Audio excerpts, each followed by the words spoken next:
Avec cette vidéo, je voudrais m'adresser à toutes ces personnes qui sont dans une tranche de vie où ils se cherchent, où ils savent plus ce qu'ils ont envie de faire, ils sont plus tellement sûrs que leur métier leur plaise, mais ils savent absolument pas quoi faire d'autre, ils cherchent, c'est compliqué. Et puis moi ça m'a vraiment ramené à l'époque où j'étais ado, au collège, on devait déjà là choisir un métier.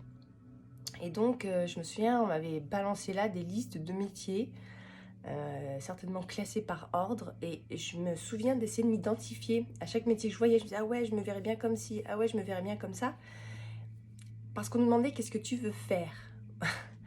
Mais en fait, déjà à cet âge-là, on devrait demander aux adolescents, puis même dès la plus jeune enfance, de dire à ces enfants et à ces adolescents qu'est-ce que tu veux être, dans quelle énergie tu as envie de te retrouver dans un métier. Le nom du métier, on le trouvera plus tard. Il faudrait d'abord pouvoir trouver qu'est-ce que tu veux être. Et ça, j'ai mis longtemps avant de le comprendre. Parce que moi, adolescente, je savais pas trop quoi faire. J'ai pris le métier de mon père, qui m'a plu, mais vraiment sans plus. Il m'a permis de voyager, c'était chouette. Mais arrivé à une tranche de vie, non, il y avait vraiment quelque chose à l'intérieur de moi qui me disait oh là là, je peux plus. Et plus j'avançais, et plus, mais ça me... je pouvais plus, ça me débectait. Alors j'y allais, et puis j'y étais bien, j'avais de chouettes collègues, mais le métier en lui-même, je pouvais plus. Et puis c'est compliqué quand on a su faire pendant toute une tranche de vie ce métier, le seul qu'on connaisse. Et c'est vrai que j'entends beaucoup de gens me dire ah non mais moi je pourrais jamais, je sais faire que ça. Mais c'est pas la question de faire. Et le jour où j'ai voulu chercher, commencer à regarder qu'est-ce que j'aimerais faire d'autre, de nouveau, j'ai fait comme au collège, j'ai repris un peu des espèces de listes de métiers, j'ai fait un bilan de compétences, mais ça m'a amené nulle part. Et un jour, je me suis dit, ok, je sais pas vraiment ce que je veux faire, par contre, qu'est-ce que j'aimerais être? Et ma première idée, c'était, j'aimerais, dans ce futur métier, travailler en chaussettes. Et je vous assure que l'idée est partie de là.